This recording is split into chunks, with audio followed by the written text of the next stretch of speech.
There's so many versions of that improv that you did that I would just love to see. Like in so many different scenes, Emerald would do a thing where she'd allow you run into it, and then she'd keep it rolling for a while. And I always cry laughing at the beginning of that breakfast scene. It's such a small thing you can barely hear. You really got to listen, but you're talking about some juice cleanse you've just been. Yeah. You're like, they give you some awful shake, and you shake it up and drink it for 2 weeks. and there were so many versions of that you could make a whole film with just all of those improvs.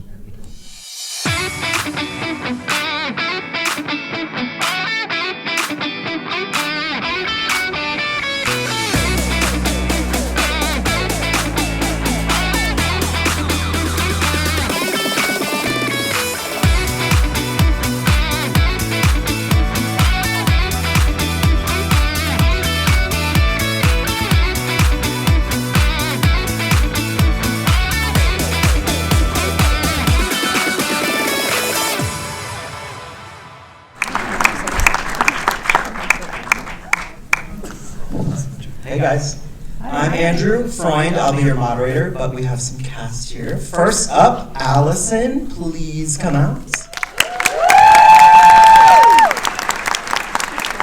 Next up, we have Archie Madekwe. And of course, the lovely Rosamund Pike.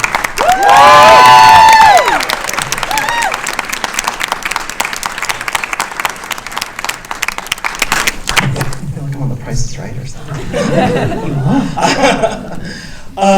Okay, so I guess my first, everyone just saw the film. Was anyone on set when Barry did his final dance scene? No. That was very much a closed set, I think. It was very much. Okay, and then my next question is, if either of you guys would dance around naked in a house, what song would that be to and why? Rosamund, I'll start with you. Let the Good Times Roll. The first thing that came to my mind was Get Busy, Sean Paul, but I don't know that that's the answer I'll stand by forever. Hit me, baby, one more time. Yeah. That's pretty. Okay, so Question. I like to mix it up. I guess, Rosamund, I'll start with you. Is what is your take on Oliver's obsession with Felix? Why do you think he's so obsessed with him? Oh, that's such a good question. I think Emerald's really examining in this film that obsession is wanting to kind of touch the thing that you both love and loathe.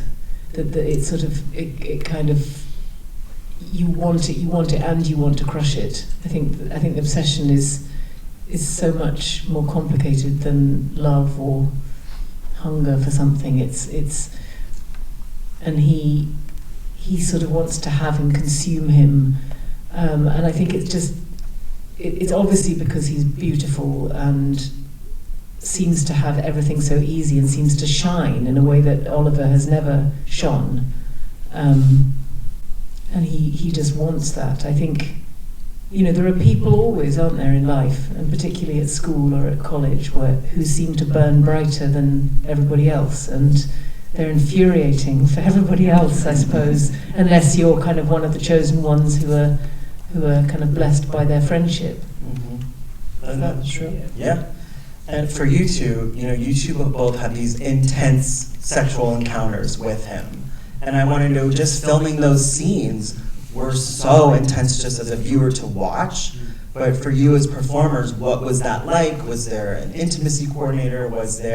How did you feel safe? There was very much an intimacy coordinator on set the entire time, Miriam.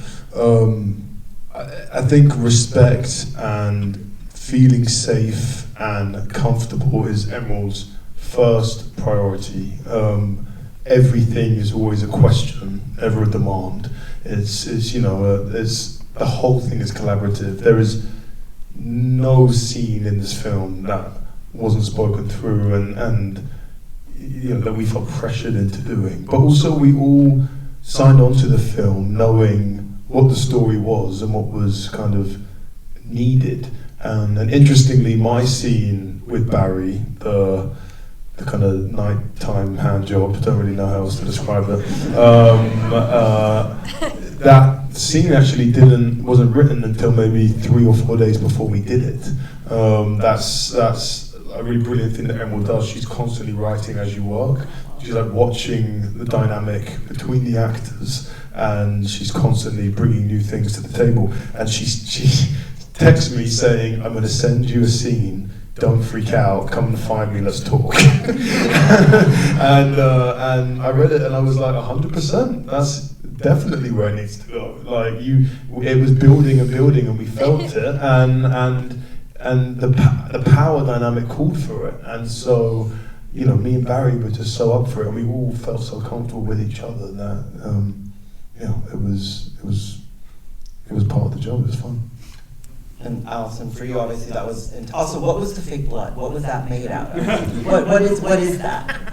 Like, and there's like some guy. Like, I don't know. I guess it was. I'm not sure. I think it was just fake blood. I think, yeah. But yeah, the exact same as Archie. Like, worked with an intimacy coordinator, and I think a lot of the film is the exploration of power and how sex. So much of sex is negotiated, like who's kind of taking that power and who kind of has it originally. And I think I certainly felt like for our scene, it's such a massive. It pushes the story on in such a way because even though it's an intimate scene, you don't kind of go below the neckline really, and the way that Emerald shoots it is you're kind of psychologically seeing what this kind of moment is doing, because you're seeing how Oliver is learning these different people's kind of vulnerabilities and kind of getting under their skin to kind of make them feel seen by him, so that he's kind of special, so that he gets them and then kind of moves on to the next. And so I think he learns in the previous scene through Elspeth that Venetia has these kind of insecurities and she has an eating disorder and things like that, and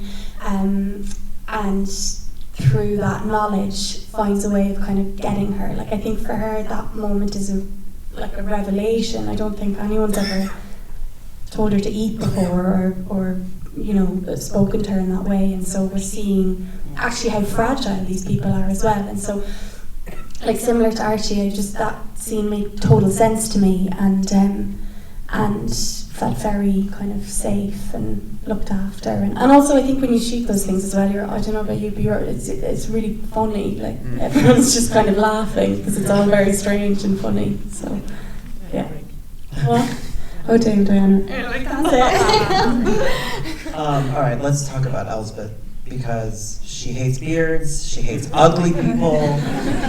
How delicious was that character? I mean, when you were reading it, you're like, beards, ugly people, and she just says whatever the fuck she's thinking at the time, whether it's good or bad. But as a performer, how delicious was that character for you? It was really fun. It was fun because she's unfiltered, and and even when we were improvising stuff, I just had to think what was the sort of most extreme version of whatever I was thinking. If it was a story, how could I insert myself right into the centre of it and make it about me? And, her self-centeredness knows no bounds, really. So, yeah, Archie was just reminding me earlier of some of the improvs that I had completely forgotten. What were some of the improvs? That you completely forgot. Do you want me to say that one? Yeah, you can say that afterwards, but yeah. But it was, yes, I mean, it's a strategy as well. It's not just, the peculiar thing about English people is that you can silence people with small talk. You can smother anything uncomfortable by dominating it with chit-chat. So for instance, when she comes and pontificates about herself and her days in the centre of the Britpop scene, there was no way she was at the centre of the Britpop scene. It's because she wants to avoid the risk of the conversation going anywhere difficult, that she doesn't want to talk about the dismissal of Farley. So there's a kind of, Emerald's really examining this particular kind of English suppression of anything uncomfortable through sort of mindless and sort of easy chit-chat that just carries on a certain level and must never be boring or earnest or serious in any way. You pulled it off. And from all of you, I guess just talk to me about filming. How much of that was on location? How much of that was on a set? Where was it? Like, if you could give us also like the party scene at the end. How many extras were there? Sorry, now I have just so many questions, but you're asking great questions. Yeah, you are. You've done so many. As in, you're like someone who's been sort of living it with us. You're asking the questions that we're excited to answer. Sure, I've watched it twice. I'm so curious. Now I get to get all my questions answered. But we shot the whole thing in 2 locations: the house, which is a fully functioning house with a family that lives in it. It's a private home with 179 rooms, with a family of 3, who were very lovely. And then Oxford University. We shot on none of those things were sets. Rosamund lived in the house. As did Paul Duncan. They lived in the house. We opted to not do that. It was a bit scary. was it haunted? Yes. Well, our hotel was haunted. Yeah, that's neither here nor there. But I was haunted by Queen Victoria. But the house was a bit haunted. But it was huge and so expansive. And I mean, that party scene, it spanned over 2 days, and there were hundreds of extras. There were, and you were saying that, Rosamund was saying, you should maybe tell the story, that you were taking pictures and some of the people fell in love that night. Like it was like a real party.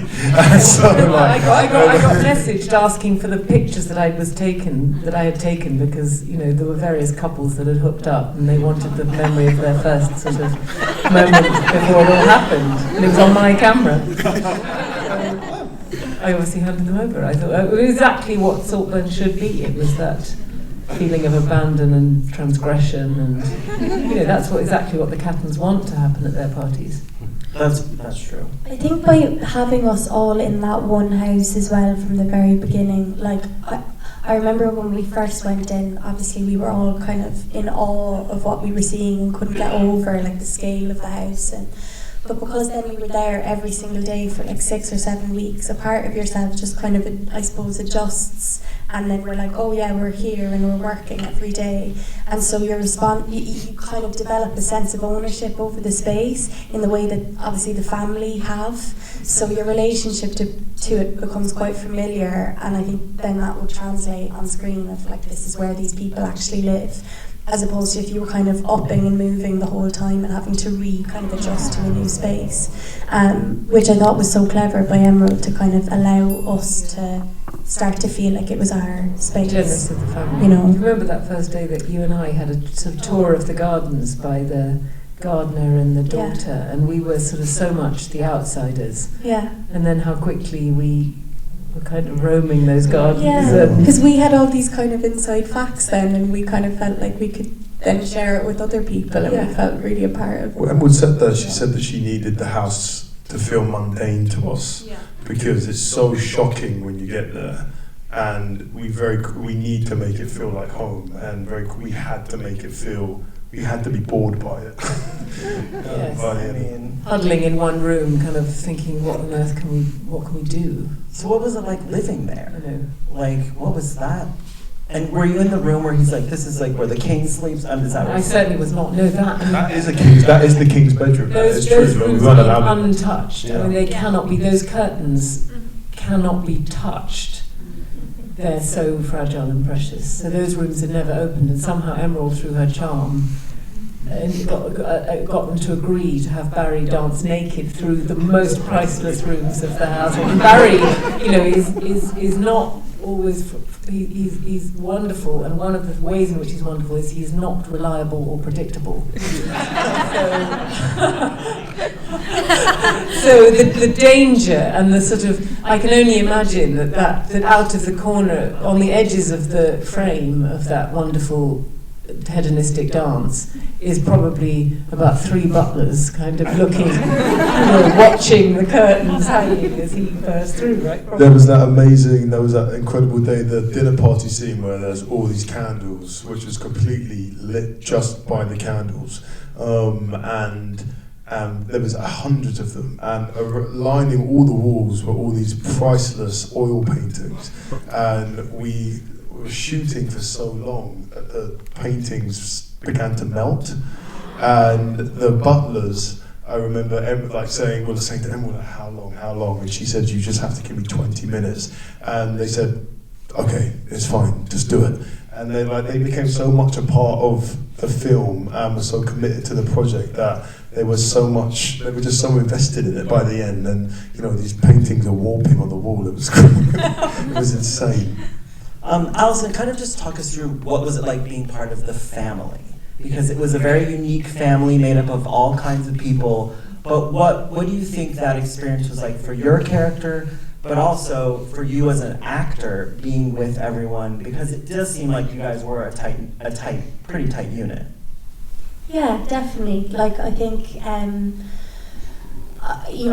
Emerald really creates an environment where, immediately when you come into the room with her or with everyone else, you're all just friends and you're all on the same level. And I think, coming into this, I was so kind of stunned by the group of people that I was coming into, but then immediately a lot of that kind of falls away and you're all just really excited to make this movie together. And I think, like, for Phoenicia, I always kind of felt like she had quite a smaller voice within her family dynamic. I think she kind of grew up in the shadow of her mother and her brother.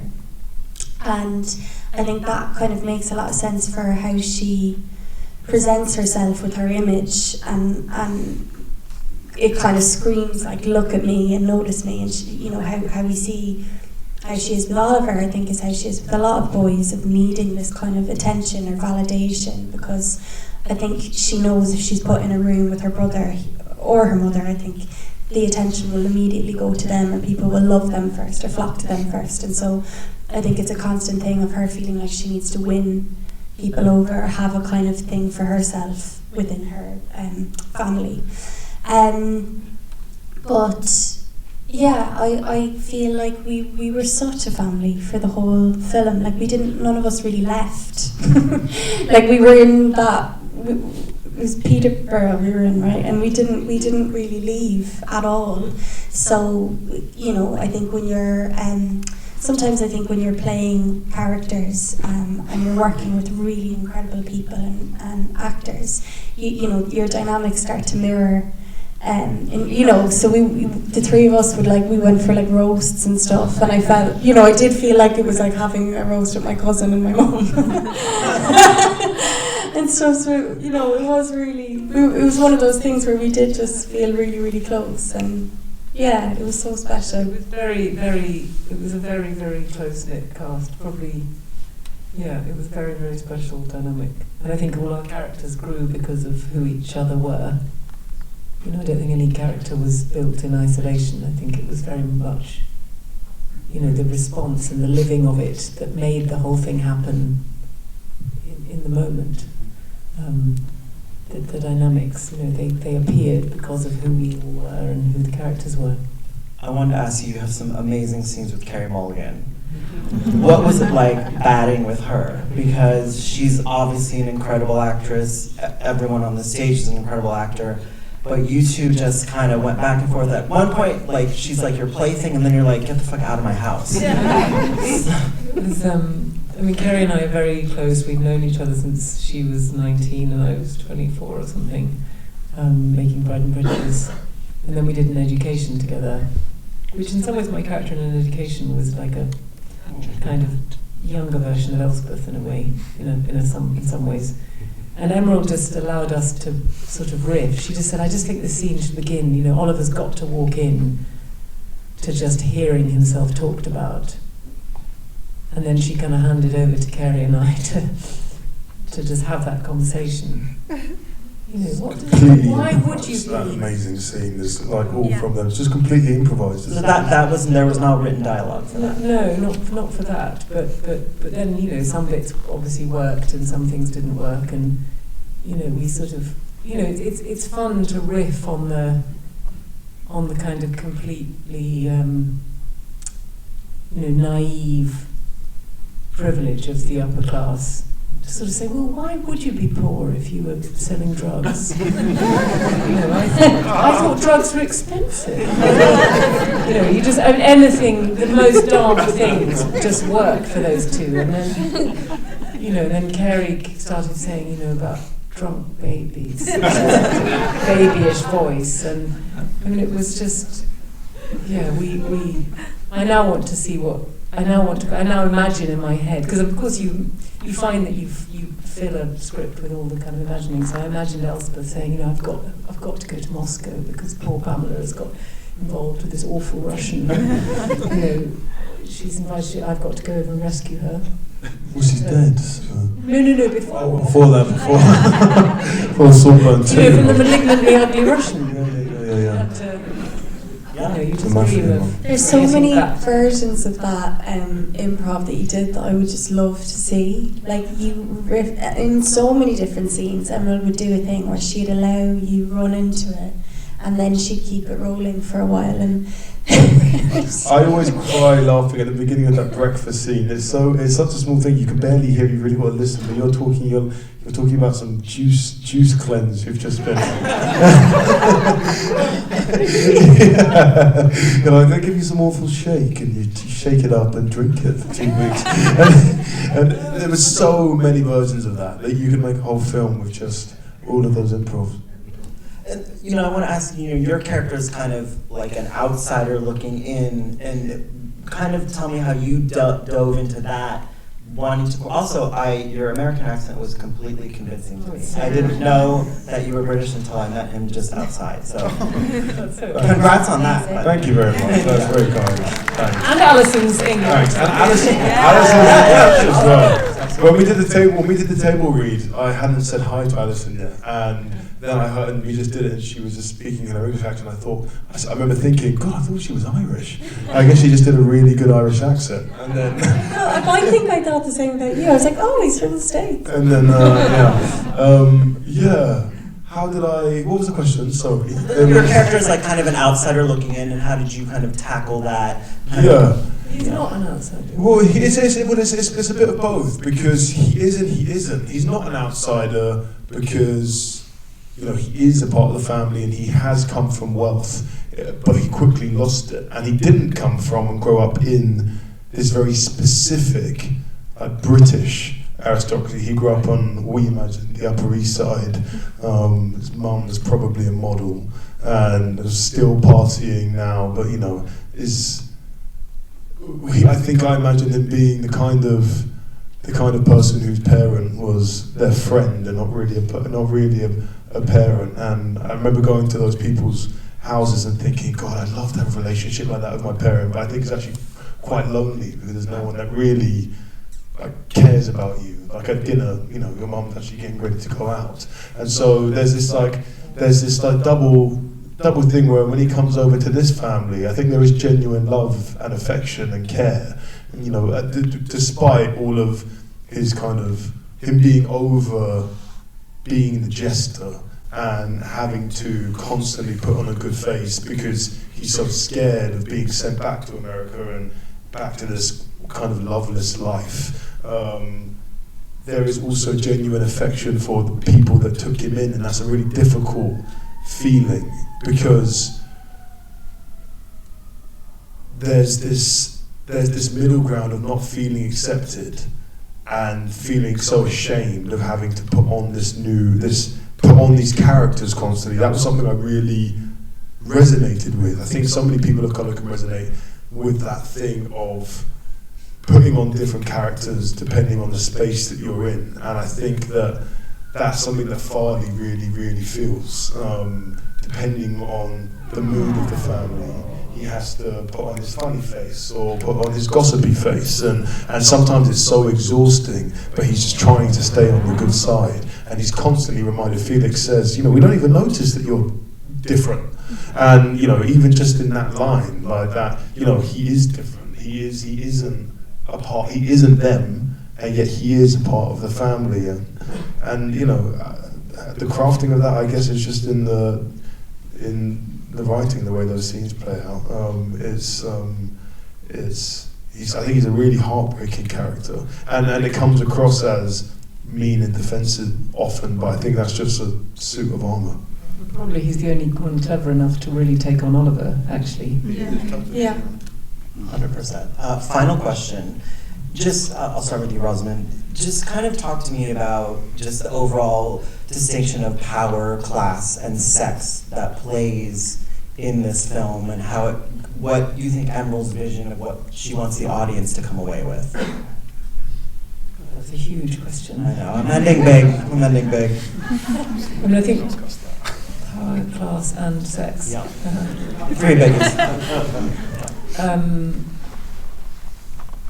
So I think with the British upper class and these houses that they occupy, it's one of the still last mysteries of the world, of sort of how people can occupy that space. And I think Emerald is kind of mirroring our obsessions with things we can't have in social media, and she's using the British upper class as a kind of, as the signifier of that, because it is, you can't have it. You can buy a house from an impoverished aristocrat, but you can't ever have what they have. You can't have the social standing, you can't have the class, you can't get it.